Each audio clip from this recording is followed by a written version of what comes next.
MOG lines bodyguard रिसाला इंदौर के बने बैरकों का निर्माण हमारे पूर्वजों द्वारा उनके वेतन से काटी गई रकम एवं श्रम से कराया गया है एवं हम अपने पूर्वज भूतपूर्व सैनिकों के माध्यम से एमओजी लाइंस इंदौर में बने बैरकों में विगत 96 सालों से निवास कर रहे हैं।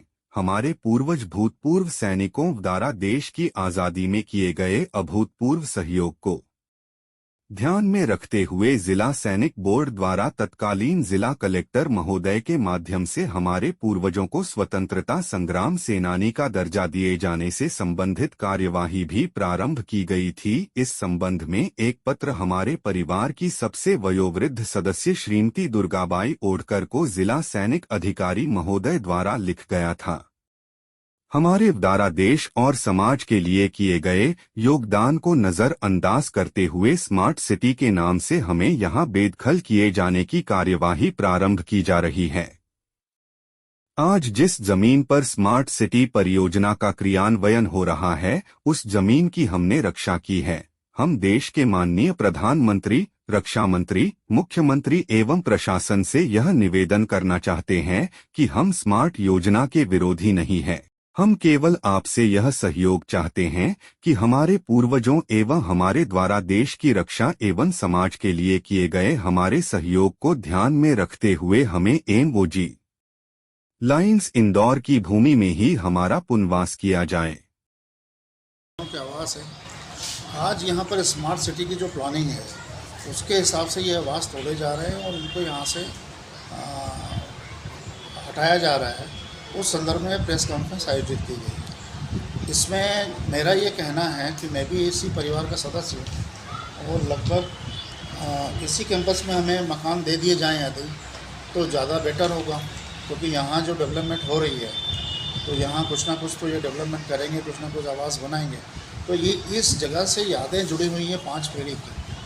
5 पीढ़ी पहले यहाँ के जो परिवार थे उन्होंने होलकर राज्य की सेवा की है और ये एक पलटन थी जो महारानी आनगार्ड के नाम से जानी जाती थी, उसमें सर्विंग करते थे उनके बच्चे और ये 5वीं पीढ़ी है। उसके बाद कई लोगों ने, उनके बच्चों ने भारतीय सेना में सेवा की है और उसके बाद वो सेवानिवृत्त हुए। आज भी कुछ लोग सर्विंग हैं यहाँ पर बच्चे। तो मसला ये है कि अगर मध्य प्रदेश सरकार स्मार्ट सिटी के नाम पर यहाँ ये विस्थापित कर रही है तो यहाँ 150 साल से रह रहे हैं लोग, तो बाहर जाना नहीं चाहते।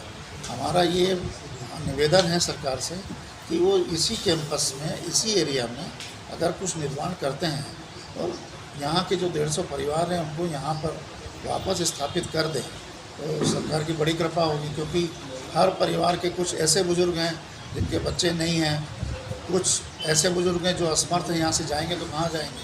तो यहीं आवाज़ दे दिए जाएँ जिससे कि उनका पुरानी यादें भी जुड़ी रहें और एक उसका जो आवाज़ था उनको यहाँ मिल जाए। अभी आपके द्वारा जनप्रतिनिधि या किसी अधिकारी को कोई सूचना दी गई इसके बारे में? कलेक्टर साहब से मुलाकात की गई इसके बारे में दिल्ली लिखा गया है एक सर्विसमैन सेल को, इसके बारे में और सरकारी सभी डिपार्टमेंट को लिखा जा चुका है।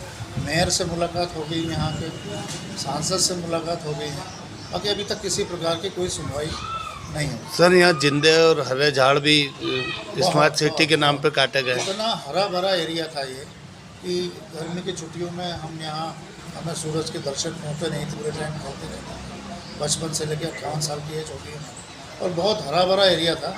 और एक पेड़ आदमी कहीं काट दे तो नगर पालिका के लोग आ जाते हैं, पुलिस थाने से जवान आ जाते हैं। बाकी यहाँ का कम से कम 250-300 से ज़्यादा अभी तक काटे जा चुके हैं और पता नहीं कितने काटे जाएंगे। सर, आप खुद भी फौज से हैं और यदि आवास योजना में आपको आवास मिलता है तो क्या मांग है आप? हमारी पहली प्रायोरिटी तो है कि इसी एरिया में जो आप आवास जो निर्माण कर रहे हैं तो यहीं हमें कुछ आवास दे दिए जाए तो यह परिवार यहीं के यहीं सेटल हो जाए। और अगर कहीं बाहर देना चाहते हैं तो बाहर के लिए भी हम राजी हैं, परंतु पहला हमारा प्रायोरिटी है कि इसी एरिया में मिले, क्योंकि इसी एरिया में हमारी यादें जुड़ी हैं 5 पीढ़ी। आपको बुजुर्ग, मेरा शुभ नाम है सूबेदार मेजर आदित्य मिश्रा, मैं भारतीय सेना से रिटायर्ड हुआ हूँ और इसीलिए आज प्रेस कॉन्फ्रेंस आयोजित की गई थी। स्मार्ट सिटी क्या है उसका मतलब नहीं जानते, स्मार्ट सिटी जो इंदौर की स्थापना है, राव नंदलाल मंडोई, आज से 300 साल पहले उन्होंने स्मार्ट सिटी की परिकल्पना कर ली थी और वो इस तरीके से की थी कि उन्होंने सबसे पहले स्मार्ट सिटी बनाने का। एक तो रहा है तुकोजीराव द्वितीय का, एक रहा है महारानी अहिल्याबाई होलकर का, और उनमें से होलकर जो सूबेदार थे वो सबसे ज़्यादा शक्तिशाली थे। तो इनके पास इस समय 4 बटालियन थी, जिसको हम फर्स्ट इन्फेंट्री इंदौर BSF है, जहाँ पर BSF का ट्रेनिंग सेंटर है, वहाँ जाएंगे तो सारा कुछ नया हो गया। विकास तो आज समय की मांग है, समय की मांग है, विकास नहीं होगा तो कुछ नहीं है। 15 बटालियन में आप देखेंगे तो स्वरूप वही है, आसपास पूरा डेवलपमेंट हो गया है। पुरानी चीज़ों को तोड़ा तो नहीं जाता, स्मार्ट सिटी और विकास के नाम पे याद बनाई रखी जा सकती है। एक हार्स कैवलरी थी और एक महारानी ऑन गार्ड थी, जिसको एमओजी लाइन कहा जाता है। आज ये बाद में बनी कब?